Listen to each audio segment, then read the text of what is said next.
been a wild year in Test cricket, Ayaz. Now, you had India being whitewashed at home by New Zealand 3-0. You had Bangladesh beating Pakistan in a Test series in Pakistan. You had the West Indies, powered by Shamar Joseph, beating Australia in a day-night test in Brisbane. And then you had India beating Australia by almost 300 runs in Perth. So we'll get to Adelaide in a bit, but how great has it been to see such level of competition in Test cricket in a calendar year? I mean, we don't even know who will make the WTC final.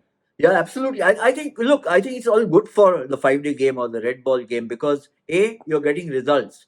Sometimes the complaint is that the results are coming too swiftly. Test matches are getting over in 2 days, 2.5 days, 3 days, not going the full length of 5 days. But hey, I mean, it's better than having drawn matches like we used to have in the 50s, 1950s, and the 1960s. We saw the advent of white ball cricket. So, and there have been dramatic ups and downs, dramatic swings in fortune. As even the season itself, as you mentioned, Pakistan getting thrashed by Bangladesh, and Bangladesh getting thrashed by India, and then Pakistan beating England in Pakistan, and now we've seen England beat New Zealand. So all kinds of things happening. As you mentioned, also the West Indies, who were in a sense down and out in red ball cricket, went on to beat Australia in a day-night match at the start of the year. So a lot of drama now attached to red ball cricket, which is I think all for the good. So, speaking of drama, India returned to a place where they were bundled out for 36 last time, and we all know what happened after that. But this time around, they are already one up in the series, and they have Rohit Sharma, the captain, back in the squad along with Shubman Gill. So, what are we thinking in terms of team combination? Rahul might open Rohit slots in the middle, and what are you expecting from the bowling? So there are two aspects to this, Anirudh. One is that the Indian batting team, the Indian team bats very deep, and also the batting is very versatile. For instance, KL Rahul has opened innings, batted number 3, number 4, number 5, number 6. He has been up and down the order as the situation has demanded. Then there's Shubman Gill, who also opened the innings, can bat at number 3. There's some talk of him going down to number 5 or 6 in this match.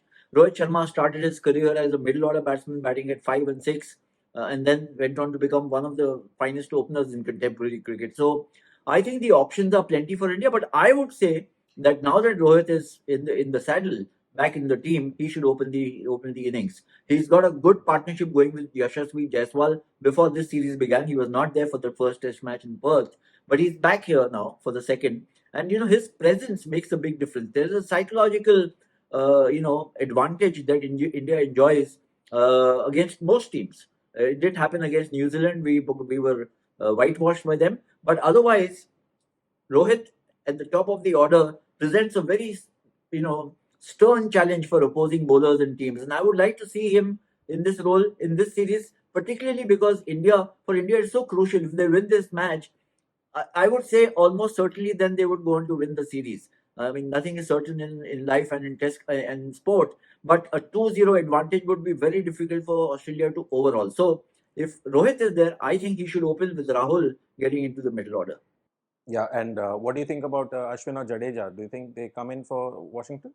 So now that's the big question. I mean, ordinarily, if you looked at what Adelaide pitches used to produce earlier, tall scores and a lot of help for the spinners on the fourth and fifth day, that is all changed with day-night cricket and the pink ball.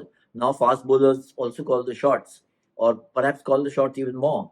But if I think that Australia after the setback at Perth might not go for the usual day-night match pitch.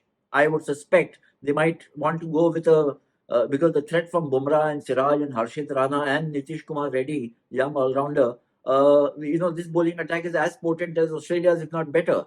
So they might actually think that let's try and slow things down and maybe make the pitch a little more conducive even to spin bowling. But then they run into the challenges posed by Ashwin, Jadeja, and Washington Sundar. Would India be prepared to drop Washington Sundar, who also brings batting value, which we saw in the Perth Test? Yes, they could, because Ashwin and Jadeja can also bat. As we know, they are fantastic all-rounders.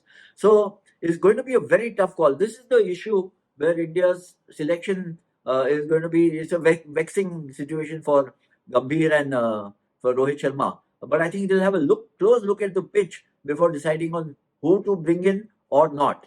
Yeah, so let's go back to Perth for a moment. It could be argued, I think more than argued, that India got the better of playing conditions, and maybe it wasn't a true reflection of the gap between the two sides. I mean, I don't think Australia are as bad as their press is making them out to be right now. But do you think, in that sense, that Jasprit Bumrah is the main difference in terms of quality between the sides? And what I'm also asking is, do you think if and when he does have an off test, do you think the Indian bowling can do a job? Yeah, I mean that's the threat. That's the worry that if Bumrah doesn't click, does India have the bowling wherewithal to bowl the opposition out twice and win a match? I mean, at home, yes, when you had Ashwin and Jadeja in tandem with Akshar Patel or Sundar, Washington Sundar or somebody else, some other spinner, more matches have been won, as we know, apart from the debacle against New Zealand. But when you're playing overseas, and if you're main bowler and main bowler, then when I say main bowlers, I mean the pacemen are not doing well, then the Indian teams have struggled in the past. However, the record against Australia in the last two series has been very, very impressive. And I think that will be a big confidence booster for India going ahead, in the series. I think a 1-0 advantage is fantastic to have at this point in time. Winning the first set itself means Australia is on the back foot. The Indians are in a position to push their agenda, dominate, take the advantage. A lot more elbow room for India. But that elbow room depends so much, as we know now, on Jasprit Bumrah, because the attention has shifted. The focus when the tour started was almost entirely on the batting. Virat Kohli, Rohit Sharma, Shubman Gill, Rishabh Pant, and so on. Now it is kind of, you know, the pendulum has swung the way of the bowlers. The attention primarily is now on Bumrah. What can he do? What can he do on the Australian pitches? What can he do under floodlight?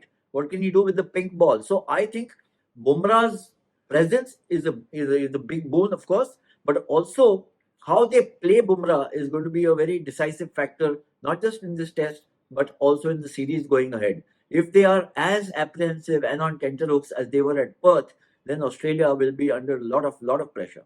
Yeah, so let's look at Australia now.